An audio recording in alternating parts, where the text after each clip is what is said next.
കുട്ടികൾ പൊതുവെ എല്ലാ ദിവസവും ഡ്രോയിങ് ചെയ്യുന്നുണ്ട്, പക്ഷെ വലിയ ഇമ്പ്രൂവ്മെൻറ്റ്സ് പെട്ടെന്ന് കാണുന്നില്ല. അതിൻ്റെ റീസൺ കുറച്ച് കാര്യങ്ങളുണ്ട്.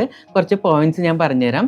അതൊന്ന് ശ്രദ്ധിക്കുകയാണെങ്കിൽ നമ്മുടെ ഡ്രോയിങ് കുറച്ചും കൂടി ബെറ്റർ ആക്കി എടുക്കാനായിട്ട് സാധിക്കും. ആദ്യത്തെ പോയിന്റ് എന്താണെന്ന് വെച്ച് കഴിഞ്ഞാൽ, നമ്മൾ ഔട്ട്ലൈൻ വരയ്ക്കുന്ന സമയത്ത് കുട്ടികൾ പൊതുവേ ചെയ്യുന്നൊരു മിസ്റ്റേക്കാണ്. ആദ്യം തന്നെ വളരെ ഡാർക്കർ ആയിട്ടുള്ള ഔട്ട്ലൈൻ വരയ്ക്കും. പെൻസിൽ നല്ല രീതിയിൽ അമർത്തി പിടിച്ചിട്ട് ഔട്ട്ലൈൻ വരയ്ക്കും എന്നുള്ളതാണ്.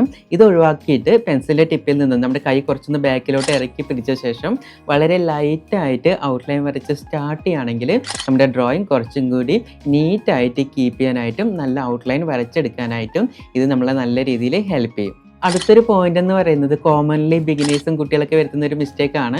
നമ്മുടെ ഔട്ട്ലൈൻ വരച്ച് സ്റ്റാർട്ട് ചെയ്യുമ്പോൾ തന്നെ ഒബ്ജക്റ്റിൻ്റെ ഡീറ്റെയിലിങ്ങിൽ കൂടുതലായിട്ട് ഫോക്കസ് ചെയ്യും. അപ്പോൾ ആദ്യം ഔട്ട്ലൈൻ വരയ്ക്കുന്ന സമയത്ത് അതിൻ്റെ ബേസിക് ഷേപ്പ് കറക്റ്റ് ചെയ്യാനാണ് നമ്മൾ ശ്രമിക്കേണ്ടത്.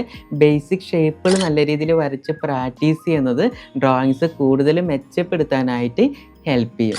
അടുത്ത ഇമ്പോർട്ടൻറ്റ് പോയിന്റ് ആണ് ലൈറ്റ് ആൻഡ് ഷാഡോസ് മനസ്സിലാക്കാത്തത് കൊണ്ടാണ് നമ്മൾ കളർ ചെയ്യുന്ന സമയത്ത് നമ്മൾ ഉദ്ദേശിച്ച പോലെ ഒബ്ജക്റ്റിൻ്റെ ഷേപ്പ് കിട്ടാത്തത്. അപ്പോൾ ആദ്യം തന്നെ ലൈറ്റ് ആൻഡ് ഷാഡോൻ്റെ ഒരു തിയറി ബേസിക് ആയിട്ടുള്ള കാര്യങ്ങൾ മനസ്സിലാക്കിയ ശേഷം നമ്മൾ കളറിങ്ങോ ഷെയ്ഡിങ്ങോ ഒക്കെ ചെയ്യുകയാണെങ്കിൽ ഒബ്ജക്റ്റ് കുറച്ചും കൂടി 3D ഫേസിലോട്ട് മാറ്റിയെടുക്കാനായിട്ട് നല്ലൊരു ഡ്രോയിങ് കംപ്ലീറ്റ് ചെയ്തെടുക്കാനായിട്ട് ഹെൽപ്പ് ആവുന്നുണ്ടായിരിക്കും. അടുത്ത പോയിന്റ് എന്ന് പറയുന്നത് കളറിൻ്റെ ഡയറക്ഷനാണ്. ഇത് മനസ്സിലാക്കാതെ വെറുതെ നമ്മൾ കളർ ഫില്ല് ചെയ്ത സമയത്ത് നമ്മൾ ഉദ്ദേശിച്ച അല്ലെങ്കിൽ നമ്മുടെ റെഫറൻസിൻ്റെ അതേപോലെയുള്ളൊരു റിസൾട്ട് നമുക്ക് കിട്ടണമെന്നില്ല. അപ്പോൾ റെഫറൻസ് നോക്കി കളേഴ്സിൻ്റെ ഡയറക്ഷൻസും നോക്കി മനസ്സിലാക്കിയിട്ട് നമ്മൾ കളർ ചെയ്യാനായിട്ട് സ്റ്റാർട്ട് ചെയ്യുകയാണെങ്കിൽ നല്ലൊരു ഡ്രോയിങ് നമുക്ക് കംപ്ലീറ്റ് ചെയ്തെടുക്കാനായിട്ട് സാധിക്കും.